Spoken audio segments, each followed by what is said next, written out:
Welcome to a very special edition of On the Sofa. So our theme this month is Scottish myths, and tonight we are joined by the truly fabulous Annie and Jenny from the Stories of Scotland podcast, and they're going to share with us some of their favourite stories of Scottish mythology. So before we get started, I want to find a little bit more about how their podcast began, and of course share with you how you can tune in and enjoy their podcast. I think they're coming, or I hope they're coming. Here they are. Welcome. Hello. Hi, Annie and Jenny, how lovely to have you with us. Now, I've become a bit of an avid follower of your podcast, as you know, and listening to your stories. But I wondered if, first of all, you could tell us how you became podcasters in the first place and what inspires you. Sure. Right. Well, thank you so much for having us on the sofa. Although I'm on a wheelie chair and I think Annie's on a ball right now. So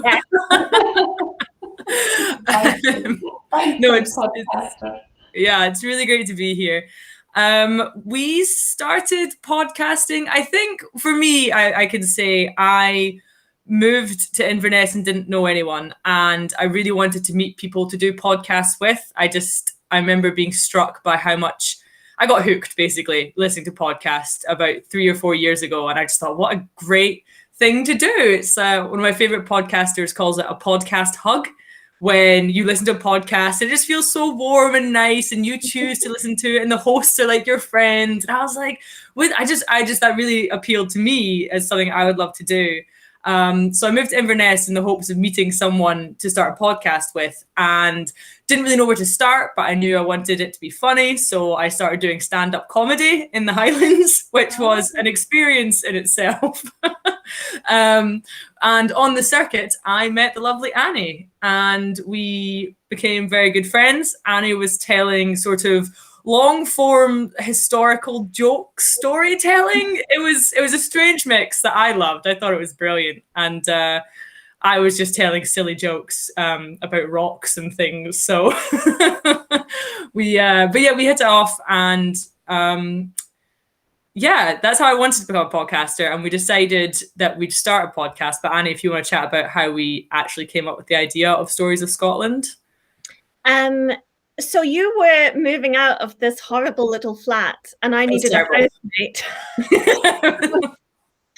And I just remember us being in our shed and you talking about podcasting and me saying that I'd love to do a Scottish history podcast. But there was so many stories that were tied to the environment that I wanted to do it with someone who knew about science. And of course, you're an environmental scientist. And yes, I just remember you saying that you had exactly the same idea, that you wanted to listen to a podcast about Scottish history and nature and folklore and all of the wonderful myths and legends that combine all of these strange stories of this beautiful place. And like a wave crashing, it all came together, and it was marvelous. We started in 2019.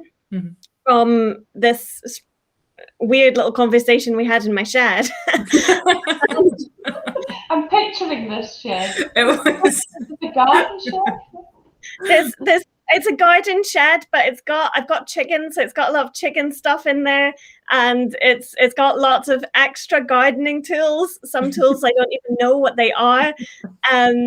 But we just got really excited in this shed, deciding to make this podcast. And from there, we've managed to build this really wonderful international community of people who write to us every week telling us what these stories that we're sharing mean to them. So it's been a phenomenal journey from my shed to thousands of headphones across the world, giving hundreds of thousands of people little podcast hugs.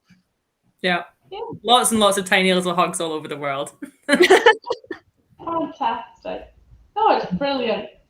So shall we begin then? Do you have some stories to share with us? Yeah, so I think what we were going to sort of focus on tonight was just some of our favorite mythological stories of Scotland, and then also sort of the pillars of mythology in Scotland. So there's, I mean, the depth and breadth of the mythological world in Scotland is unbelievable how much stuff there is. And even if one village has one story, the next village will have the same story a bit different, and the next village have the same story a bit different. And it just spreads until you have this amazing tapestry of mythology. But there are definitely within that like 3 or 4 main pillars that sort of hold up the whole roof to the building. And yeah, so I think we're going to cover Kelpies, Selkies, and Annie, you were going to have a look at fairies, of course. The fae in themselves are fascinating to look at. They'll tell you that themselves, though. They're like, yeah, we know. The fairies are great. And yeah, if we have time, there's loads other ones. But I think I'll start with the Selkies, because the Selkies are a personal favorite of mine.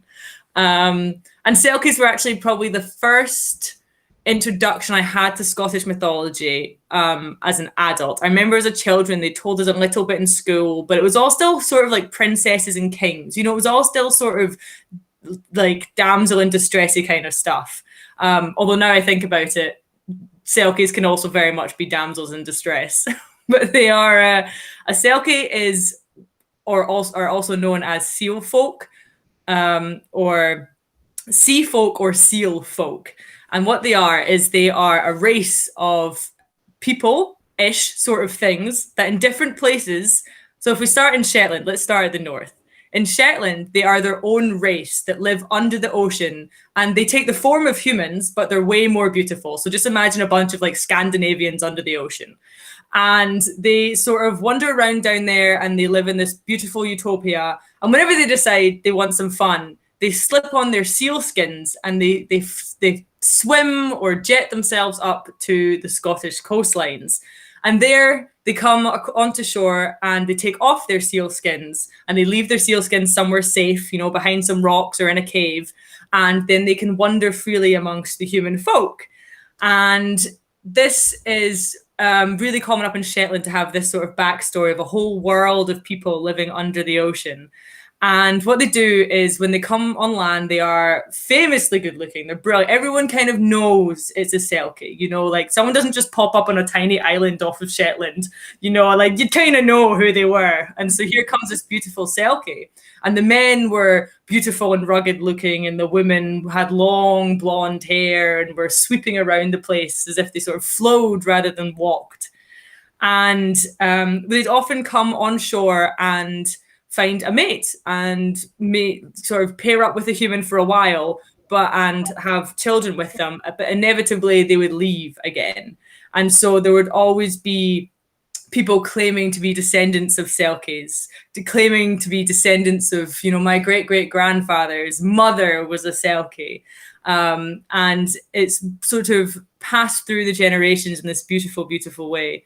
And there's one specific story, I think in Orkney, so if we move a bit further south, where this happened, and a woman named Ursula met a beautifully handsome Selkie man, and they had a lovely time together. And unfortunately, that time came to an end, and her hunky man put on his seal skin and dove back to his underwater utopia, and she was left pregnant. And the child that she had webbed hands and feet. And what they would do is they were so horrified at this, you know, having webbed hands and toes, that they'd cut the webs out. But every time they cut them out, they would grow back thicker and harder until it was almost inevitable that they were made to be in the water. And what's quite interesting is this story has been told, obviously, through the generations, passed down from grandfather to grandchild by the peat fire.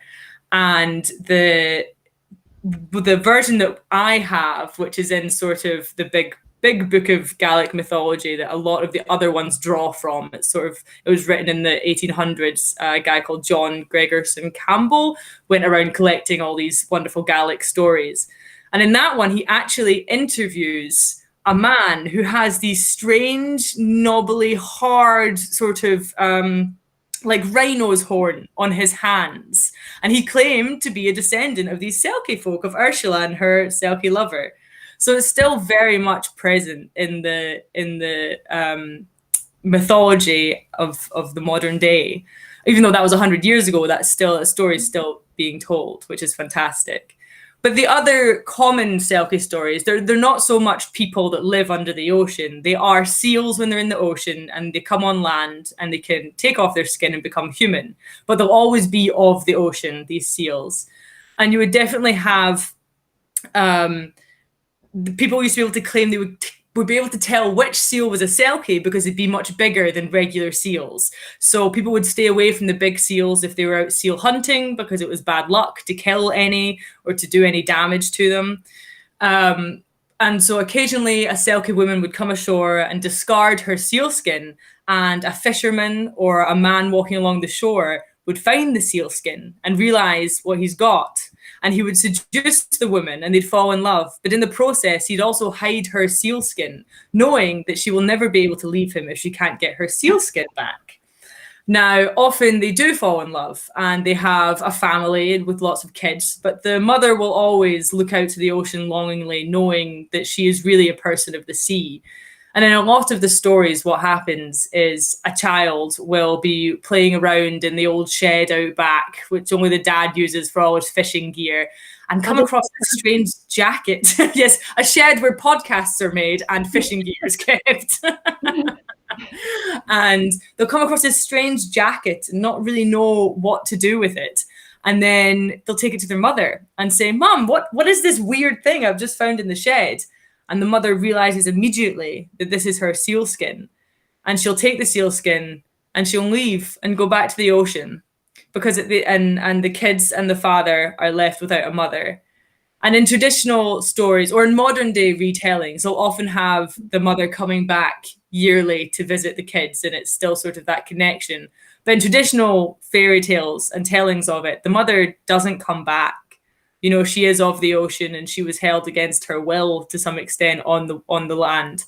But the kids always have a love of the water. I think they're water babies for sure. So yeah, that's the Selkie. Can you do very much a northern thing then? Sorry, interrupting. Yeah, so it's definitely the islands. So all the islands, including the Inner and Outer Hebrides, but on the coasts all around Scotland, you will hear Selkie stories. Orkney is very big for them. You get a lot of them in Orkney and Shetland, but they do pop up. And Ireland as well.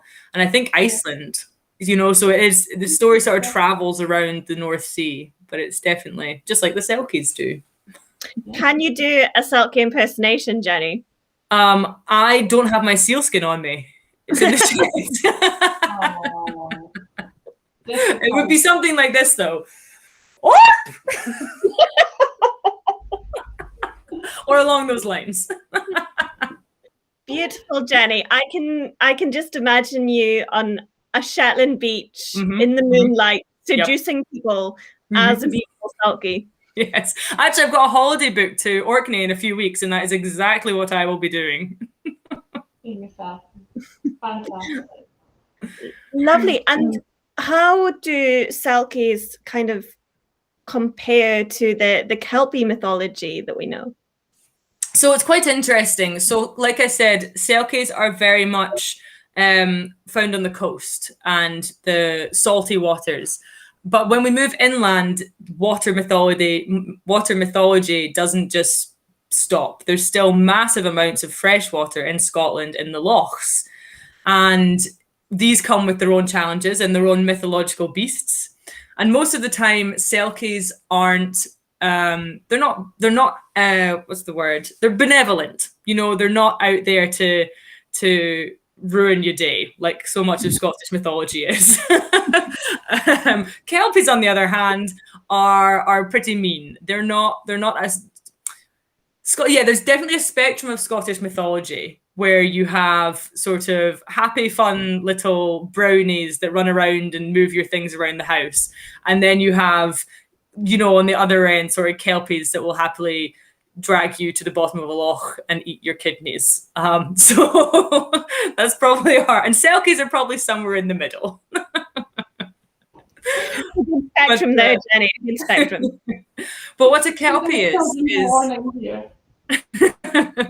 don't worry. The Kelpies aren't all bad. And there's, again, the stories of them range far and wide, but they're known as either water horses or Kelpies. And the name is kind of given away with the water horse, because what a Kelpie is a beautiful, sleek, black horse, the most beautiful horse you've ever seen.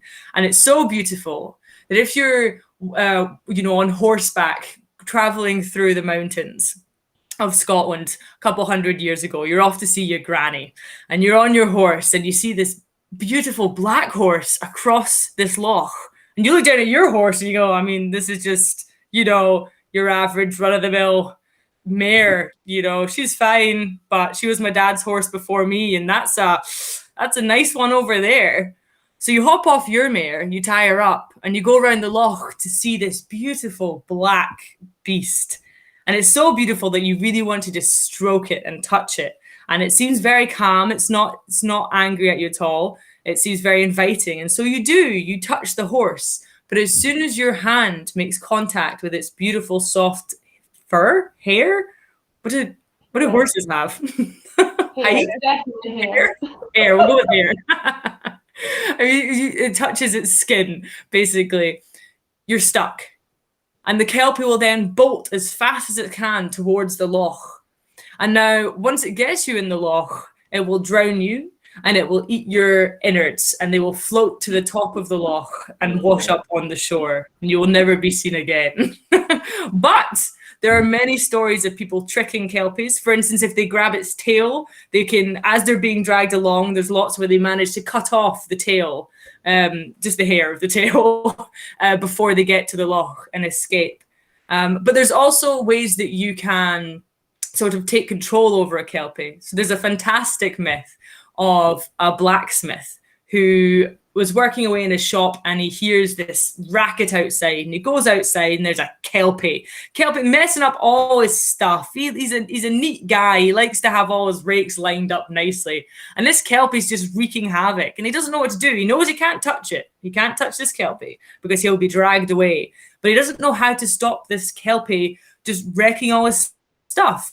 Now, eventually, the Kelpie goes away, but the next day, it comes back, and this time, it makes it into his workshop and starts charging around and ruining all his tools and knocking over all his anvils, and there's nothing he can do because he can't touch the horse. Now, again, the horse gets bored and it leaves, but the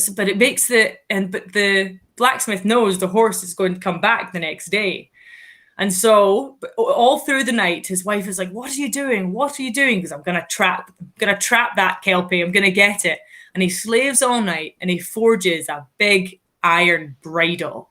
And when the Kelpie comes the next day, and he comes into the workshop, and he's got his wee sneaky Kelpie face on, and he's ready to cause some havoc for the day. But the blacksmith is ready, and he jumps out, and he manages to throw the bridle over the Kelpie without touching it.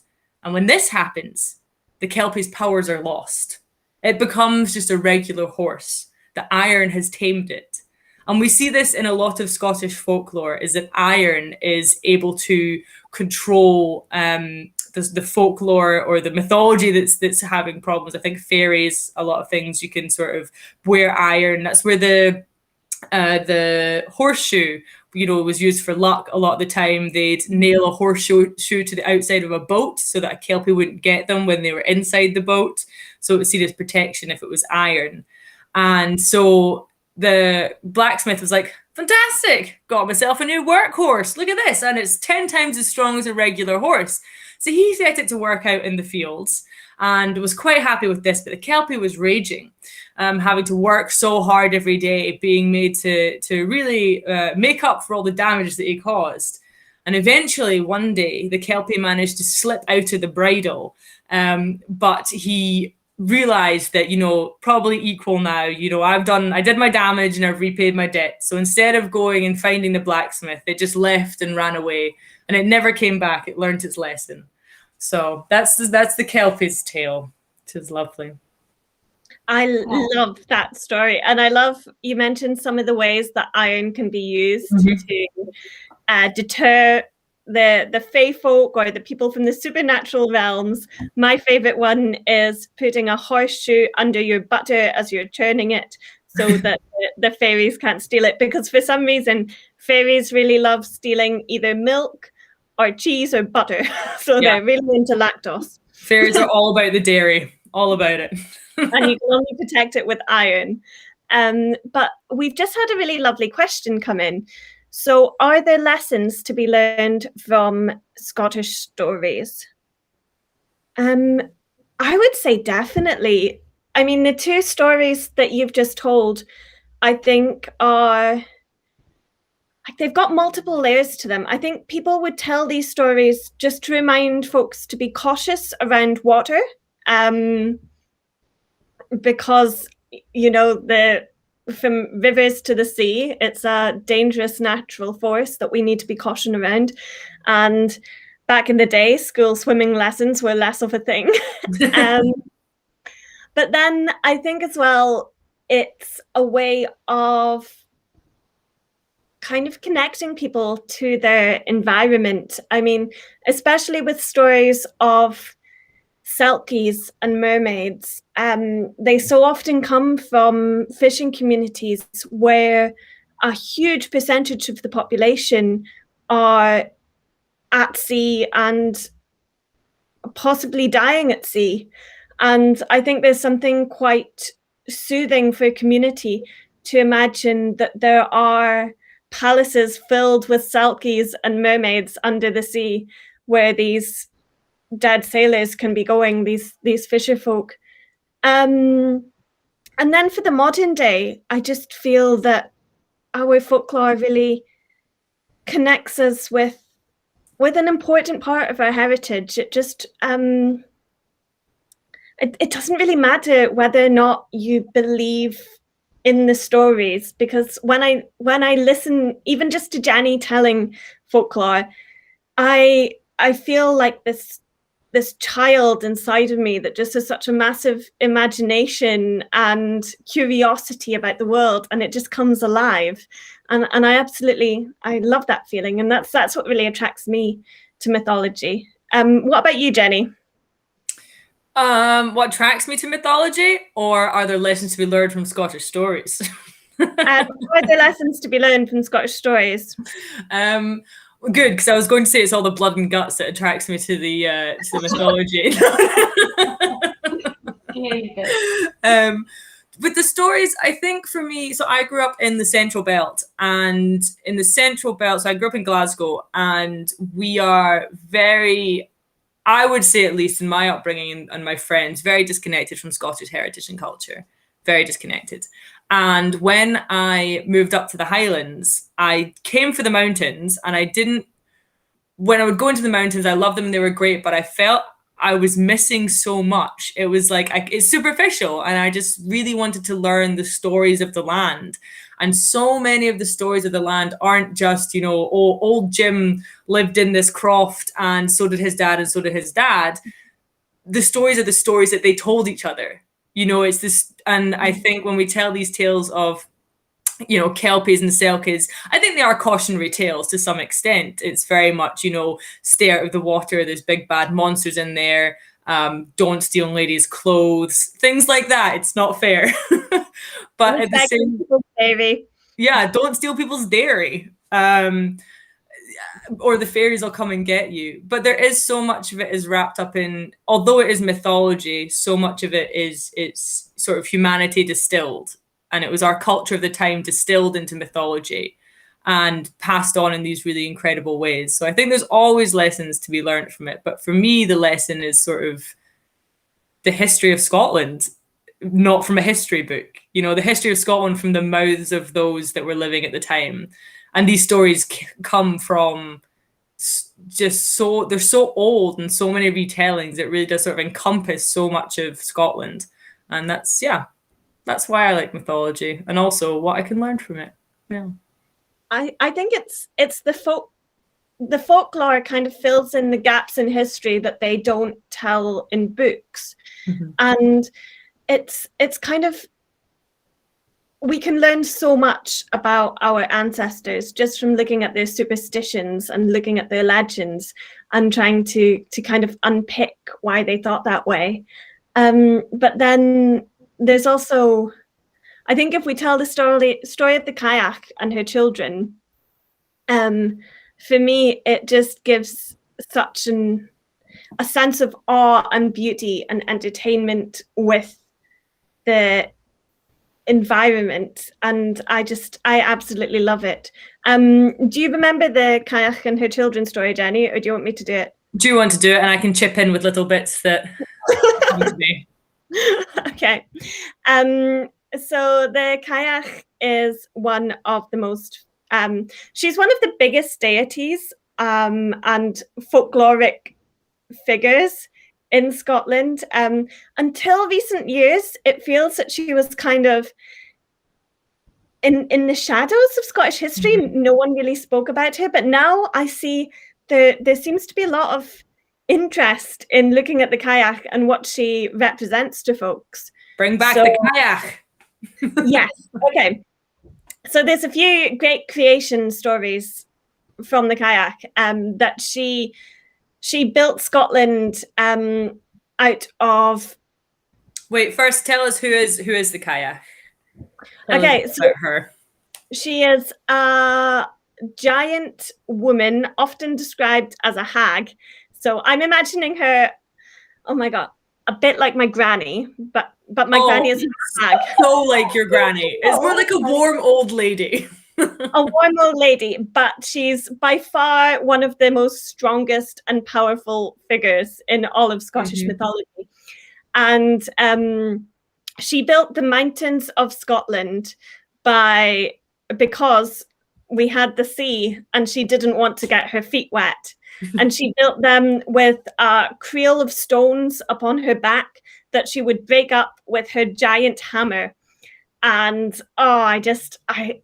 there's so many brilliant stories about her. She creates lochs and rivers out of people who disappoint her somehow. She just turns them into water and they start running.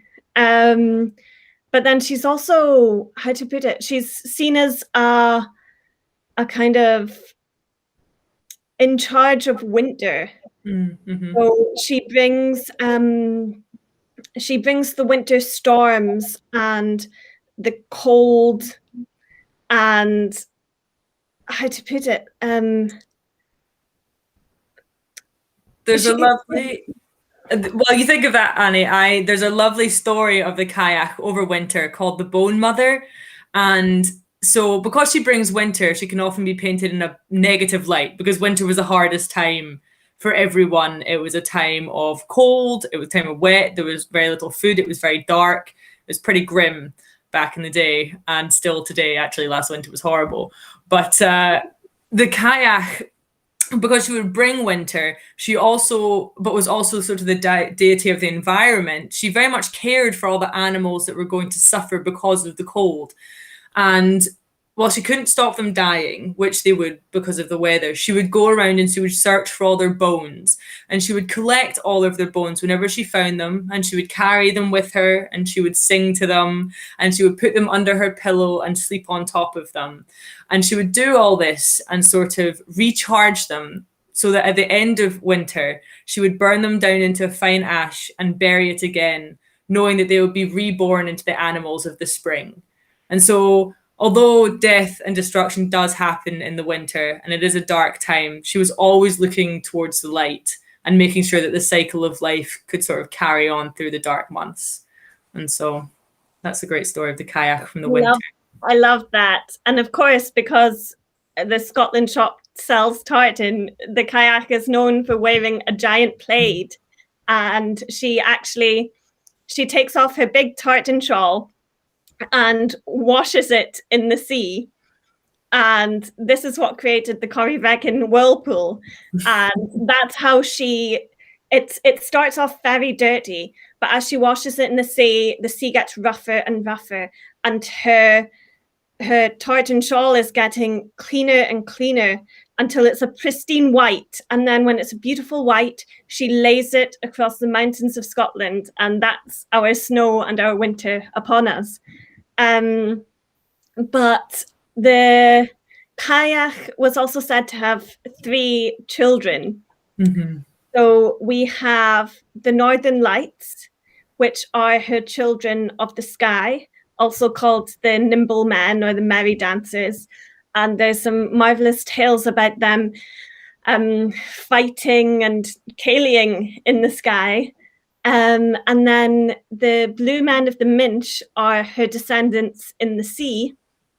And then her descendants on the earth were the fairy folk, who are the most mischievous, I think, of all of them. Mm-hmm. And I think that's a good point to ask if there's any questions from the audience, or I can go on and blather a wee bit about fairies if we'd like. Oh, yeah, I want to know about fairies. We'll say hello to, we've got James, Steph, Rachel, and Robert. I can see her online, so hello to you. Hello. And to Bob Curry, who's from Clan Curry, so good to see you on here as well, Bob. But yeah, tell us about fairies. I wanted to hear about fairies. Oh, marvellous. So we've got so many different types of fairy in Scotland. I find them one of the most fascinating mythology, just because the breadth of different stories about them in every species, shape, size, and form imaginable. It's often thought that the fairies have a whole world to themselves.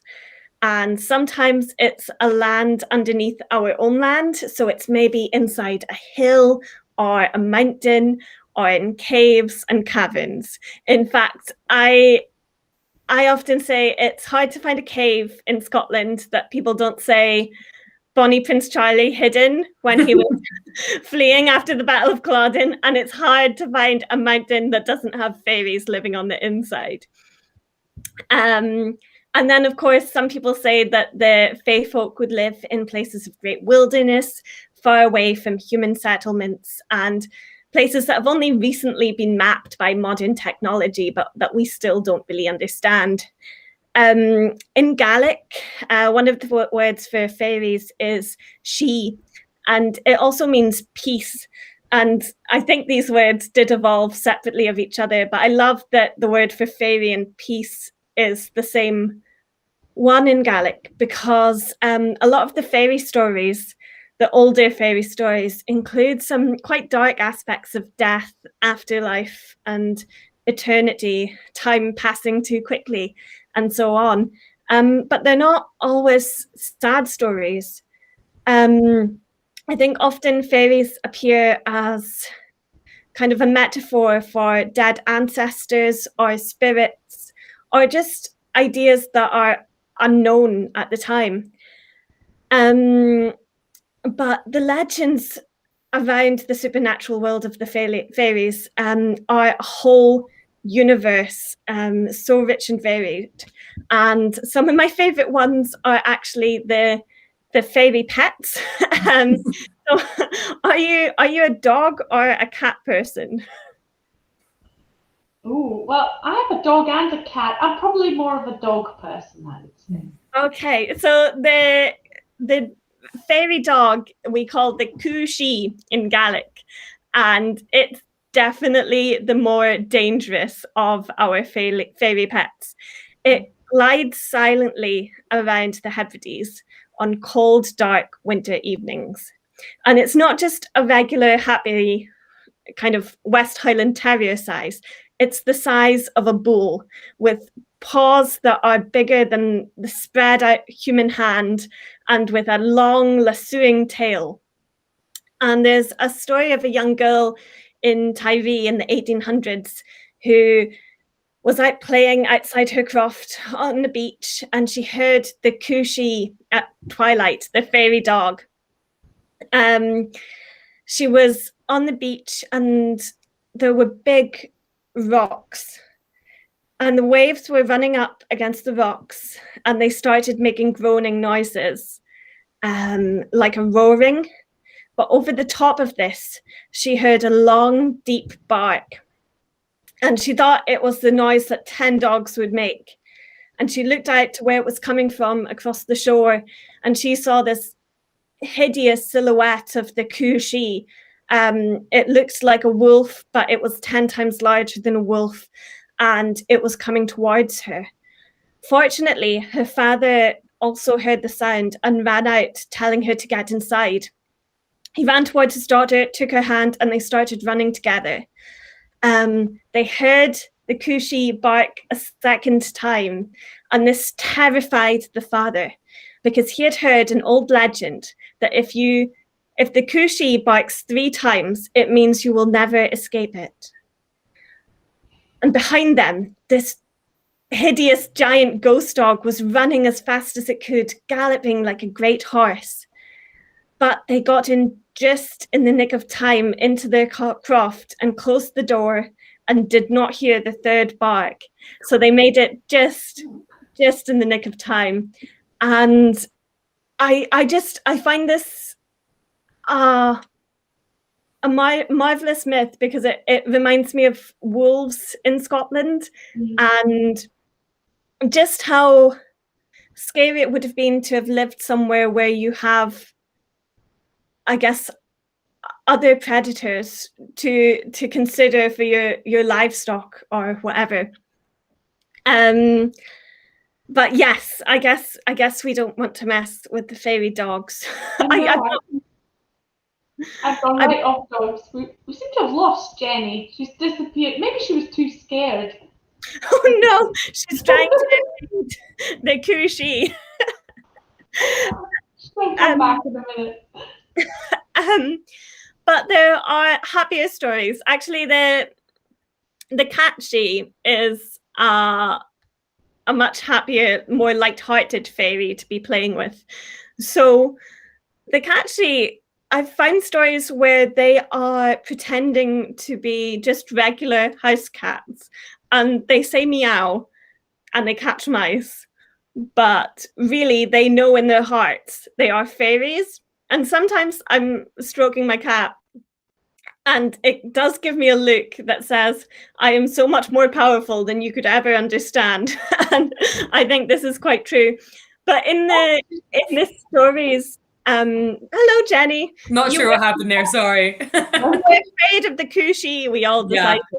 I heard some barking outside and bolted. We're on to the cats now, so you're fine. Right. But yes, they disguise themselves as normal cats, and they wait like sleeper cells until they learn of the death of another cat, or a place up in the ranks of the catchie, and then suddenly they just tell their humans that they're leaving. They speak perfectly in Gaelic or English or whatever language you speak to your cat in, and they just go and do their misbehaving ghost fairy cat business. They just go peace, and then they leave. And there's legends of both the coochie and the catchie stealing the souls of humans, which is probably the most mysterious thing they could get up to. Though the cats might also, knock fragile things off your countertop with their magical fairy cat paws when they get bored of stealing the souls. But other than having terrifying pets, I think what the fairies are really famous for is the partying and the music. Should we do my favorite fairy story? And I think it's because I live in Inverness and I see Tom na Herrick almost every day. Is the story of the fiddlers and Tom na Herrick. Jenny, do you remember that one, or do you want me to? I love this one. I can tell this one. Yeah. So yeah, I think I love fairies. They also exist on a sort of spectrum as well, from those who are just silly cats knocking your stuff over to those that can also be quite malicious. But the ones in Tom na Herrick are somewhere in the middle, which a lot of the fairies are. Now, fairies have fairly extravagant lives. They enjoy the finer things in life, like dancing and partying all night long in their fairy knolls and their hills.